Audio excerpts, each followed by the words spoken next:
A group of miners weaved their way deep inside a mountain on August 5th, 2010 to excavate copper and gold. Never in their wildest dreams would they have known that they were descending to bury themselves for the next several days.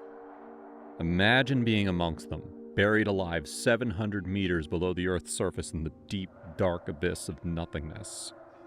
Would you survive? For how many days? We invest our utmost efforts into bringing you stories of unbelievable real-life incidents. In this video, we're going to share a mining incident which caused an unimaginable outcome that you won't believe could ever happen. We try our very best to provide you with well-researched information, so if you want to support us, please take a second to click and subscribe. This will support and motivate us to bring valuable content to your fingertips. San Jose Copper and Gold Mines, Copiapo, Chile. Chile, also known as the Republic of Chile, is a country situated on the westernmost side of South America. It is closest to Antarctica and is thus located between the Andes Mountains and the Pacific Ocean. San Jose Copper and Gold Mines are located in the Atacama Desert, 45 kilometers north of the regional capital, Copiapo, in northern Chile. The Atacama Desert is the second driest and largest fog desert in the world. It stretches up to a 1,600-kilometer-long strip on the west side of the Andes Mountains. Chile is amongst the world's top producers of copper. Nonetheless, this copper mining business has killed many miners in different mining incidents over the years. When this particular incident happened, the mine was owned by the San Esteban Mining Company, which repeatedly ignored warnings issued by the Chilean Safety Administration, leading to an eventual collapse. This wasn't the first time that it had happened. The mine was first opened for operations in 1889 and had been a site of numerous earlier accidents, including a 2007 explosion that killed 3 miners. Little was done to improve the conditions before the mine was reopened and reauthorized for continued excavation by Chile's National Geology and Mining Service in 2008. The collapse, August 5th, 2010. The disaster began on the fateful day of August 5th, 2010. At around lunchtime, miners working in the mine, busy excavating copper, gold, and other minerals, started feeling vibrations. Suddenly, there was a huge explosion, and everything and everyone was blinded by dusty clouds of gritted sand. The miners were taken by shock. Once the dust settled down, they found themselves trapped 700 meters below the surface. Of the 33 miners, 32 were Chilean and 1 was a Bolivian. According to reports, men discovered the source of the explosion and were aghast to find out that, now quoting from one of the miners, a single block of stone as tall as a 45-story building had broken off from the rest of the mountain and had fallen through the layers of the mine, causing a chain reaction as the mountain above it began collapsing too. Could you imagine being confined to a small, dark space deep down in the earth as a result of a magnanimous boulder, double the weight of the Empire State Building, dislodged from the mountain, and settling with a bang in the mine at an exact place where the excavation work was in progress? This mega block of stone, weighing around 770,000 tons, sealed 33 miners inside the mountain. The crew's supervisor's first thought on examining the boulders was, quote, "It was like the stone they put over Jesus' tomb." A local emergency squad tried to attempt rescue that same night, but to no avail. Matters further worsened when another collapse occurred on August 7th, cutting off access to ventilation shafts that might have served as small exit points, had the ladders been put onto them as per the safety protocols. The next day, the rescue squad's top side began drilling exploratory holes, through which they inserted listening probes to evaluate the status of the trapped miners and any traces of life. These efforts were hampered by the outdated mine maps. Finally, the state-owned mining company Codelco took over rescue efforts from the mine's owners. It began with proper strategic planning and started rescuing attempts by drilling exploratory boreholes. Underground happenings. The miners were in a deplorable situation underground. They were trapped in a hot air chamber with humid air circulation at 35 degrees Celsius. This led some to develop fungal infections and respiratory problems affecting their vision. They followed their supervisor's instructions, which proved crucial in inspiring their collective behavior and survival. The men organized themselves into work shifts, participated in daily prayer sessions, and rationed their supplies. They were left with enough food to last for 2 days, so they rationed their supplies and ate one meal every other day. The meal comprised of 2 spoonfuls of canned tuna, half a glass of milk, and half a cookie. They obtained water from radiators and a spring. They survived this way for the next 17 days. Signs of life. However, on August 22nd, one of the approximately 30 probes detected tapping, and when it was drawn to the surface, a note was attached reading, "All 33 of us are all right in the shelter." The original message read, quote, "Estamos bien en el refugio los 33. Since then, the men have been known as Los 33, or Los 33. A video feed threaded through the small drill hole later confirmed their unharmed status. This was indeed the greatest discovery, and it sent waves of joy amongst the whole nation and the world, around 1 billion people, as viewers were glued to their screens, watching the story unfold on live TV. From that point onwards, sending the men food, water, medicines, and other supplies through the borehole was possible. By August 23rd, nutrient gel, water, and communication devices had been fed through the holes to the men. Additionally, movies and music were sent down to keep them busy and motivated. A cable allowed the trapped workers to directly communicate with those above the ground, including their families, who settled themselves above ground in a makeshift tent city called Campo Esperanza, or Camp Hope. To ensure their survival and motivation until they could be safely extracted, a range of experts, ranging from mental health experts to NASA scientists, were brought to the site, joining the encampment of worried families, friends, and rescue squads who were spending days in and out to do everything in their capacity to help excavate the men to safety. The Navy experts were called to help address the psychological toll that the isolation can take on the miners.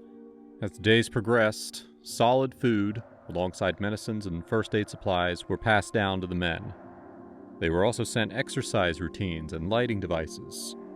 Actual rescue, however, was still a far-off cry because of the boulder's size, weight, and thickness blocking the passageway. The Chilean government formulated a rescue plan based on previous successful rescue operations, which were carried out using a so-called capsule, or rescue pod, to pull out the trapped men underground one by one. The rescue methodology was carefully designed to ensure the safety of the miners, as the mine was old and inherently fragile, which meant there were ever-present dangers of further collapse. 3 separate drilling rigs were brought to the site. The plan was to drill 3 large boreholes wide enough for the rescue pod to travel in between and carry out the operation successfully. The 3 boreholes were to be drilled using different equipment and a unique strategy simultaneously to rescue the men, whichever succeeded first, as time was running out. Plan A began on August 30th and used the Australian-built Strata 950 model raise borer. It started drilling the bore shaft and was targeted to reach a depth of 702 meters at 90 degrees.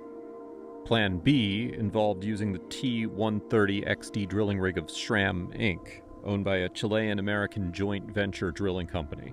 The strategy was to widen the 5.5-inch boreholes currently used to supply the miners with supplies to 30-inch boreholes.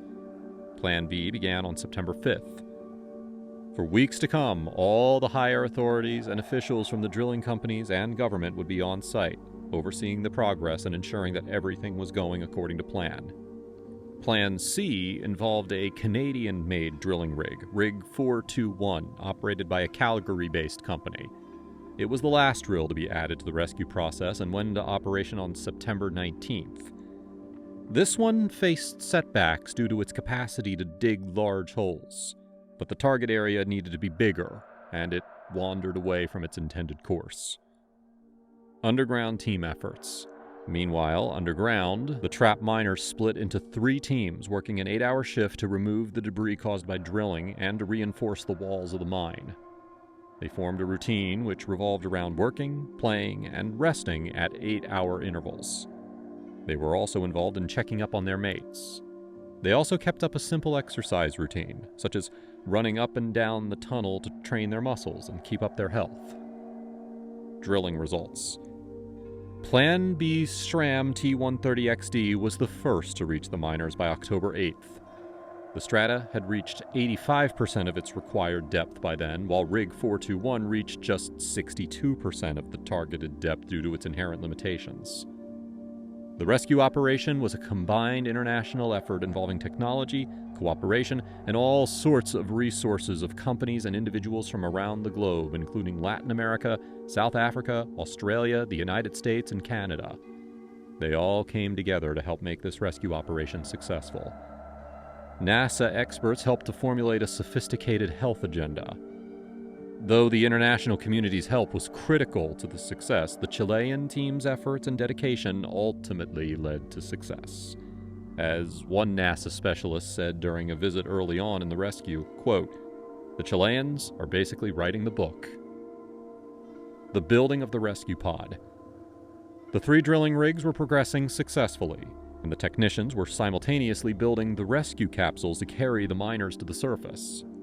The steel rescue capsules, named Phoenix and dubbed Phoenix, F-E-N-I-X, were construed from a design put forward by NASA. The Chilean shipbuilding company Astilleros y Maestranzas de la Armada, also known as ASMAR, was involved in the manufacturing of these pods. After incorporating NASA's designs and suggestions, they built 3 pods, naming them Phoenix 1, 2, and 3. It was eventually Phoenix 2 used in the rescue due to its slim structure, having a diameter of only 21 inches. Its narrow structure glided safely through the tunnel, avoiding hitting any sides. Moreover, it had retractable wheels that helped provide a smoother surface ride. It was equipped with an oxygen supply, lighting, video and voice communications, and a reinforced roof to protect against rock falls. It also had an escape hatch with a safety device to allow the passenger to lower himself back down if the capsule became stuck anywhere during the rescue process. The extraction plan. The drilling finished on October 9th. Yet, the mining minister announced that the rescue operation would begin on October 12th due to the complex preparatory work required both on the escape shaft and the site of extraction. After ensuring the system was checked and in place, it was reported that it would take about an hour to pull each miner up to the surface. Therefore, it was expected that the lifting phase would take almost 48 hours to bring everyone up to safety. The rescue operation. The rescue operation began on Tuesday, October 12th at 1900 CLT. Manuel Gonzalez, an experienced rescue expert and Codelco employee, was lowered into the mine. This was the make-or-break moment for all the efforts made over the past 69 days. Gonzalez successfully arrived at the collapsed mine and met the miners. There was an uproar of delight on the surface as the families, crews, officials, and everyone present could pull a big sigh of relief. It was as if the impossible had been achieved. Although the Chilean officials did their best to minimize the risks associated with the rescue operation, the miners still had to be educated and alert in case any problem arose during the ascent. It was then decided to haul the first 4 men who were deemed fittest of body and mind. They would be the best choice to inform about the journey's conditions and keep the other miners updated. Health and Safety Protocol. As a health and safety protocol, each miner was switched to a rich liquid diet comprising sugar, minerals, and potassium. Each was administered a dose of aspirin to prevent blood clotting and given girdles to stabilize their blood pressure. They were also provided with moisture-resistant overalls and sunglasses to prevent sudden exposure to glaring sun rays. First, the 4 miners were successfully extracted, and then the rescue operation proceeded in order of health, with the least healthy brought out of the mine first. On October 13th, all 33 miners were safely carried to the surface of the Earth through this newly drilled tunnel escape. Into this tunnel, a capsule was perpetually lowered and raised back, carrying the miners individually. By the end of the day, all 33 miners had seen the sky for the first time in 69 days. Once on the surface, each miner was checked for alertness and then taken to the field hospital for initial evaluation. Later, They were shifted to Copiapo Hospital via helicopter for 24 to 48 hours of observation. Achieving target and world's reaction. Call it a feat of engineering or a leap of faith, but all the buried miners were resurrected with no harm whatsoever. None of those underground or even above the surface ever gave in to despair, though through that first 17 days no one knew their status, whether they were alive or dead. The Chilean government shouldered the $20 million cost of the rescue operation. Hundreds of journalists around the world documented the spectacle, which was watched by millions of viewers worldwide. Chilean President Sebastián Piñera and First Lady Cecilia Morel were present during the rescue. Several foreign leaders contacted Piñera to express solidarity and pass on congratulations to Chile while rescue efforts were underway. They included the presidents of Argentina, Brazil, Colombia, Peru, South Africa, Uruguay, Venezuela, and Poland, and the prime ministers of the UK, Spain, and Ireland. Other foreign leaders, including the Mexican president and the president of the United States, praised the rescue efforts and expressed their hopes and prayers for the miners and their families. Attention following the rescue. In the wake of their rescue, the miners were celebrated at home and worldwide as celebrities. They were guaranteed 6 months of health care and flown to international destinations for media appearances. They enjoyed worldwide fame, expensive motorcycle gifts, and invitations to famous destinations for sightseeing tours, including Disney World and the Greek islands. Some appeared as motivational speakers. Also, based on their experience, the miners planned to start a foundation to help in the field of mine safety. All 33 miners recognized one thing in common. Their story was their most valuable possession and takeaway from the experience. They collectively agreed to share accurate information and any proceeds from publishing their experience. Acclamation works. They mutually chose and contracted novelist and Pulitzer Prize winner Hector Tobar, a writer at the Los Angeles Times, to write an official history, so that none of the 33 could individually profit from the experiences of others. Tobar had exclusive access to the miners, and he published an official account titled Deep Down Dark, the untold stories of 33 men buried in a Chilean mine and the miracle that set them free in October of 2014. Other notable books include Trapped, How the World Rescued 33 Miners from 2,000 Feet Below the Chilean Desert, published in August of 2011 by Mark Aronson. Buried Alive, How 33 Miners Survived 69 Days Deep Under the Chilean Desert, published in 2012 by Elaine Scott. And then 33 Men, Inside the Miraculous Survival and Dramatic Rescue of the Chilean Miners, published in October 2011 by Jonathan Franklin. A film titled The 33, based on the events of the disaster, is directed by Patricia Riggin and written by Miko Allen and Jose Rivera. The producer worked with the miners, their families, and those involved to assemble the film. The film's plot mainly focuses on the disaster and its aftermath, during which rescue teams attempt to save the trapped miners over 3 months. Documentary. The first TV documentary based on this actual incident was aired by Nova on the U.S. Public Broadcasting System on October 26, 2010. Aftermath. However, with time, as the initial media attention and the flood of offers died down, the traumatic experience started to take its toll upon the miners and their families. It became apparent that many faced difficulties coping with life on a day-to-day basis. The after effects of trauma led the miners to suffer psychologically and even financially. Some found that they couldn't get new mining jobs, or that they simply couldn't go down into the mines due to post-traumatic stress disorder. Some families expressed their fear that the experience had irrevocably changed the miners.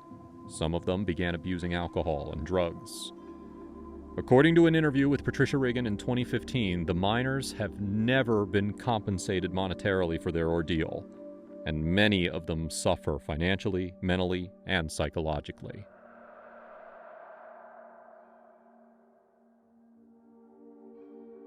The name Mill Pond Cave doesn't sound particularly exciting, but this little-known cave in Jackson County, Tennessee is full of secrets. The first is that it isn't actually a pond, even though it looks like one. It's actually a spring. The cave system, hidden just behind this unassuming little spring, wanders back for over 400 feet.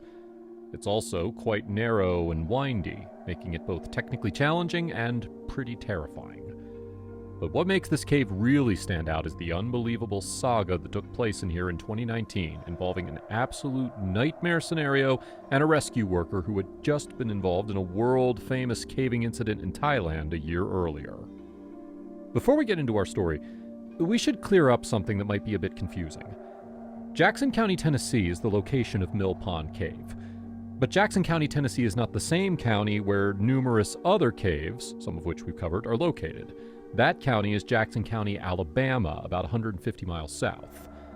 Making matters even more confusing is the fact that these two counties are close enough to each other that, in the case of emergencies, the same rescue crews are often called upon. For example, as you'll see in our story today, the Chattanooga-Hamilton County Rescue Service was called Mill Pond Cave in northern Tennessee. However, Chattanooga is in southern Tennessee, and it's actually closer to Jackson County, Alabama than Jackson County, Tennessee. So when you hear me say in this video that Chattanooga rescue teams were sent out to Jackson County, keep in mind that in this case it is a different Jackson County, one that is more than 2 hours away by car. Jackson County, Alabama, the county we're not covering today, is like Disneyland for cave enthusiasts. But Jackson County, Tennessee is much less known for being a caving destination. The state of Tennessee as a whole does have some pretty interesting caves. Probably the most well-known are Cumberland Caverns, which are a national landmark drawing visitors from all around the world. They even host concerts here in one of the larger chambers. If you heard of someone going to Tennessee to explore caves, you'd probably assume that they were going somewhere like Warren County to visit Cumberland Caverns. Finding out they were going to Jackson County instead might be a little surprising. The truth is, most people who look at Mill Pond Cave don't realize what they're looking at. It doesn't look like much more than a shallow, muddy little body of water. If you happen to notice what looked like a small cave at the back of it, you'd probably assume it didn't lead anywhere beyond a few feet. Mill Pond Cave is sort of like a hidden gem. Back in 2019, it wasn't well known outside of the professional caving community, and it only drew the most experienced and adventurous cave explorers. And that's exactly who was drawn to it in April of 2019. Josh Brachley is a decorated caver from the UK. Originally hailing from Cornwall, Brachley has spent many years on various expeditions and adventures all around the world. Brachley became obsessed with caves and cave exploration during his tenure at Plymouth University, where he studied meteorology. Plymouth University has a caving club. Josh joined the club as a student, and it instilled in him a passion for caves that never really wore off. In the years of wild adventures he has had since his time at Plymouth University, Brachley has encountered countless high-stress scenarios. These experiences have given Brachley a unique insight into important topics like teamwork and stress management, and he actually gives talks at conferences and other business events. Brachley has ventured through jungles, glaciers, and everything in between.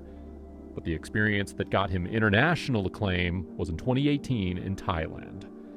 As many of you watching will probably be familiar with, Thailand in 2018 was home to one of the most terrifying caving disasters in recent history. After a soccer practice, 12 youth soccer players between the ages of 11 to 16, along with their 25-year-old assistant coach, went inside Tham Luang Nang Non in northern Thailand. The name translates to Great Cave of the Sleeping Lady. It is a massive karstic cave located in the Doi Nang Non mountain range. The cave goes several miles underground. Shortly after this soccer team entered the cave, a downpour of rain caused the cave to flood behind them. This blocked them from getting out. Amazingly, they were able to travel even farther into the cave and find an area where they were all, at least temporarily, safe. But it would take another 9 days before they were found, and another 9 days after that before they were all successfully rescued. The rescue effort was a media sensation and involved not only the Thai government, but an international group of cave diving experts. Josh Brachley was one of those experts. What is probably the most astonishing part of the entire Thai cave story is that Josh Bratchley and the rest of the diving team were successfully able to save the lives of all 13 people, the assistant coach and every one of the young teenagers who were there with them. After 18 days of isolated terror, Bratchley and others reintroduced them all once again to sunlight, food, and safety, surely saving their lives. Tragically, there were 2 casualties in the rescue mission. Both were part of the rescue team, and both were former Thai Navy SEALs. Saman Kunan died on July 6th during the operation. Many months later, Berut Pakpara also died due to a blood infection he had contracted during the operation. Bratchley survived the rescue mission and went on to receive numerous awards and accolades from both the Thai government and his home country. In fact, Bratchley was actually knighted by the Kingdom of Thailand and was made a member of the Order of the British Empire, more commonly recognized by the initials MBE at the end of his name. It is extremely rare for cave rescues to be successful. For 13 people to be trapped in a cave due to monsoon flooding, and for 13 people to emerge still alive after almost 3 weeks, well, that's practically unheard of. Cave rescue workers know these odds better than anybody, and they know that when something goes wrong deep inside a cave and someone gets stranded, it is sadly very rare that they'll ever make it out alive. Josh Bratchley would have been as aware as anybody of how dangerous caving is and how little chance of survival he would have if something went wrong. That's what makes what happened to him in Jackson County, Tennessee so shocking. In April of 2019, Josh Bratchley and 4 other fellow cave divers traveled to Jackson County, Tennessee. They were there to explore a little-known gem for serious cavers, the cave at Mill Pond. Part of the reason Mill Pond Cave was so unknown was because, for generations, it was located on private property. No one who knew anything about cave exploration had any clue about the site until it was discovered in 2016 by a man named Chuck Sutherland. Sutherland is a naturalist from Tennessee. He says that in November of 2016, a friend of his offered to show him what she may have thought was a pond in her backyard. The reason I say she may have thought it was a pond was because her husband's family had owned the property for generations, and somewhere along the line they had named the spot Mill Pond. Mill, because at one time the water had been used to drive a mill, and pond because, well, presumably they thought it was a pond. Just in case you're wondering, the difference between a spring and a pond is that spring water comes from deep underground. A pond is just a small body of water. For cavers, this distinction is important, but for the family that owned the property in Tennessee, it wasn't so important. At least, not until Chuck Sutherland showed up.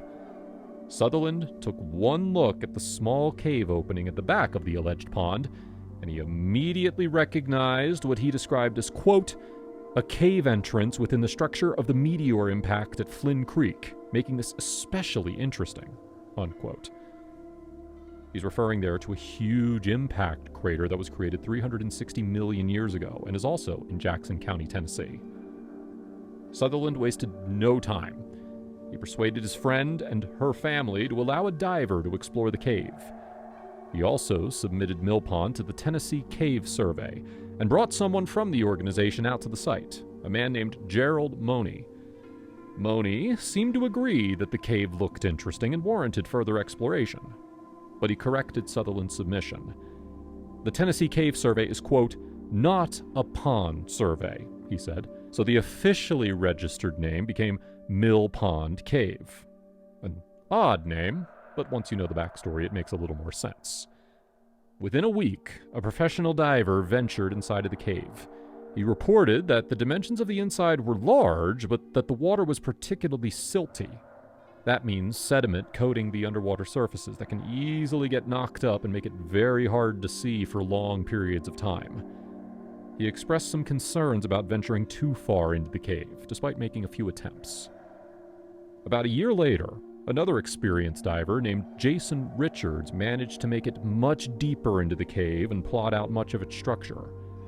Richards swam 434 feet before he finally reached an air pocket, meaning an area where he could emerge partially from the water, and turned around.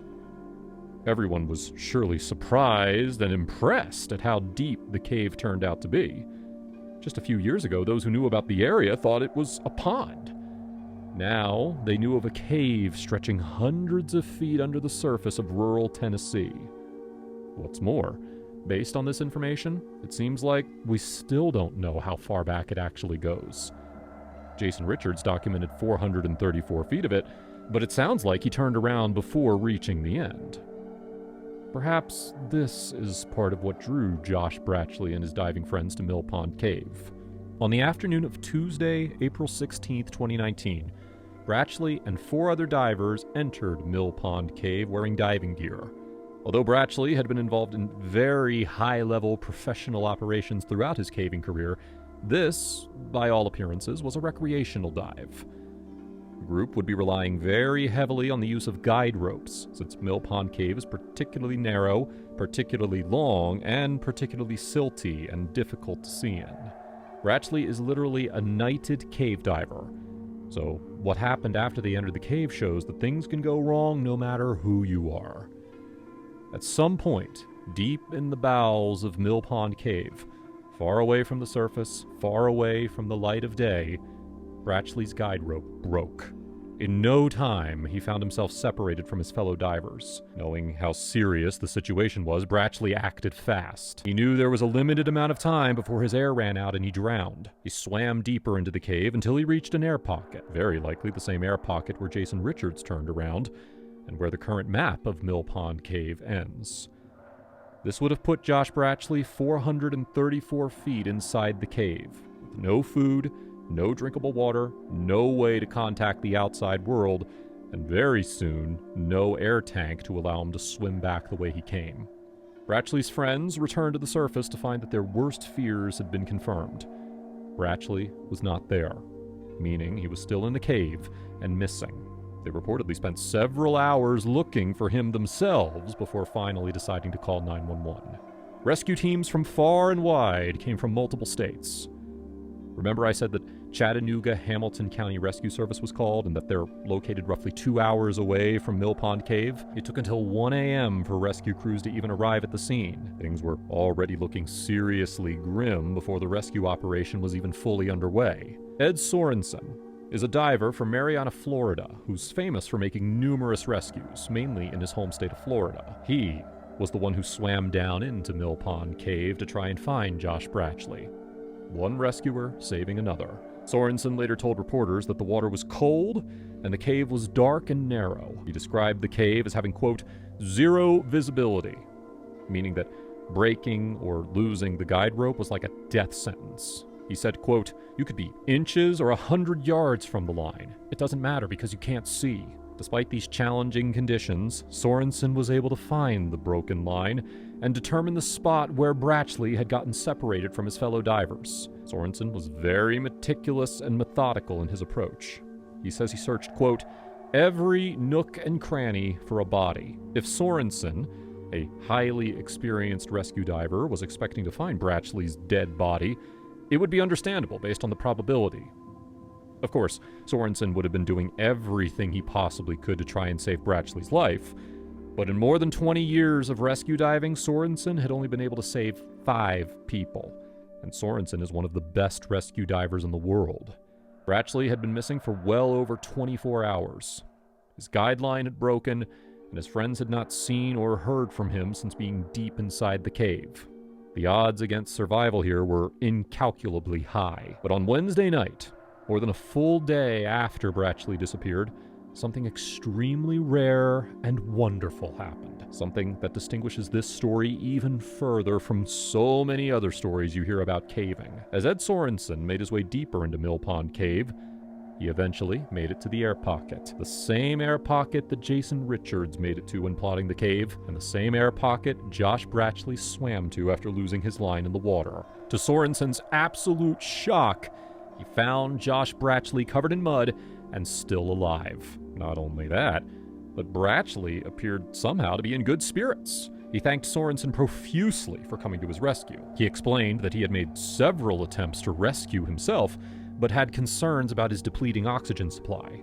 Brachley had thus made the brave decision to stay inside the cave, floating around in cold water and pitch-black darkness where there was air to breathe and where he could wait for someone to come and rescue him. Brachley had had no contact with his friends or anybody else since getting separated, nor had he even seen daylight. The decision to avoid trying to swim back and thereby avoid the risk of drowning, and to remain in darkness, trusting that sooner or later help would be on the way, is remarkable. Brachley's faith paid off. Sorensen, euphoric to find Brachley alive, assisted Brachley on the long and treacherous journey all the way back out of the cave. The sound of uproarious applause, they reemerged from that little, unassuming opening at the back of Mill Pond at around 7 p.m. on Wednesday, April 17th. Brachley had remained alone in the cave for more than 27 hours. When Brachley was asked by the rescue crew above ground whether he needed anything from them, he reportedly just smiled and said, "Pizza." I think it's safe to say that in deeming Josh Brachley worthy of knighthood, the Kingdom of Thailand was not mistaken. This caving story is so poetic and so perfectly constructed that it's almost too good for Hollywood. A valiant young man first embarks on the rescue of helpless children in a cave in Thailand, which, against all odds, succeeds. Then, decorated in medals and honor, he himself becomes the unexpected victim of a caving accident. His bravery never falters. He makes a difficult decision, he waits to be rescued, and then against all odds, again, he is successfully rescued. It's a caving disaster story with a rare happy ending. But that's just the thing, rare. Even though Brachley was miraculously able to survive, he is the exception. Brachley is one of the most elite cave divers in the world. He also still had a serious accident with the breaking of his guideline, which could easily have been fatal for him, and would 9 times out of 10 be fatal for any diver. It is therefore both an incredibly moving story and a cautionary tale. Brachley is a living embodiment of the human spirit, the thing that drives us to explore, to be brave, to dare to dive inside dark and dangerous caves in the first place. But his story is also a testament to how dangerous those caves can be.